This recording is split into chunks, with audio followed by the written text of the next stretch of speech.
Comment convertir des devises sur Interactive Broker? On va voir ça tout de suite, notamment en regardant comment convertir des euros en dollars. Et donc c'est ce qui va être bien sûr nécessaire pour acheter des actions en dollars quand on dépose des euros sur son compte Interactive Broker.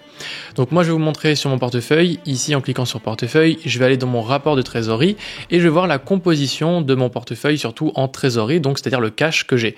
On peut voir que dans mes espèces, j'ai les différentes devises qui sont là. Donc des euros, ça c'est ma devise de base de mon compte. J'en ai 73 et j'ai des USD disponibles à 619 dollars. Donc nous, ce qu'on va faire, c'est qu'on va venir convertir des euros en dollars. Alors pour faire ça, on peut cliquer directement sur la devise directement dessus. Ça ouvre le petit panel de convertisseur de devises. Ou sinon, vous avez ici des petits boutons avec convertir des devises ou tout convertir en euros par exemple. Donc nous, on va faire par exemple convertir devises. Et donc là, on va avoir ce petit panneau qui va venir s'afficher. Ici, on va venir sélectionner la devise de base à partir de laquelle on va venir convertir nos devises. Donc là, moi, ce sera des euros que j'ai envie de convertir en dollars. Donc là, la deuxième chose à faire, ça va être de sélectionner des USD ici en source, en destination.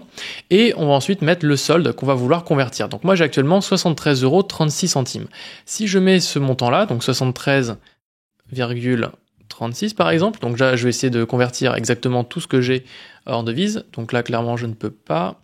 Hop. Alors visiblement pour les petites entités je peux pas mettre du virgule, mais normalement on peut mettre des chiffres à virgule. Bref, on va essayer de convertir tout ça, je vais cliquer sur transmettre. Et là, on va voir que ma vente d'euros vers des dollars n'est pas acceptée. Il me dit que je n'ai pas suffisamment de cash. Donc là, je suis à moins 1,47 € sur mon compte pour avoir la position désirée. Qu'est-ce que ça veut dire? Ça veut dire que là, actuellement, quand vous allez faire votre conversion d'euros en dollars, vous allez avoir des frais de conversion. Ces frais de conversion vont être pris sur votre devise de base. Or, là, on essaie de convertir 73 € en dollars. Et le problème, c'est que du coup, il va plus me rester assez d'euros pour venir prélever mes différents frais.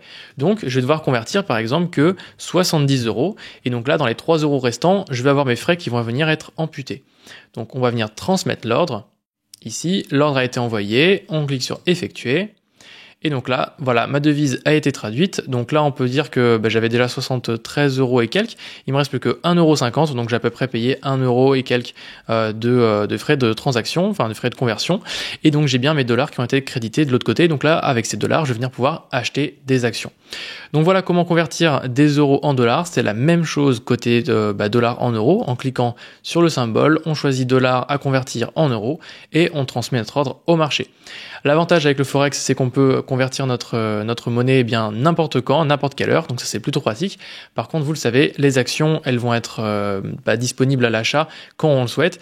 Si vous voulez plus d'informations sur Interactive Broker, sur le fonctionnement du courtier, n'hésitez pas à vous abonner à la chaîne, et si vous avez des questions, ça se passe en commentaire. Je vous dis à très bientôt, c'était Axel.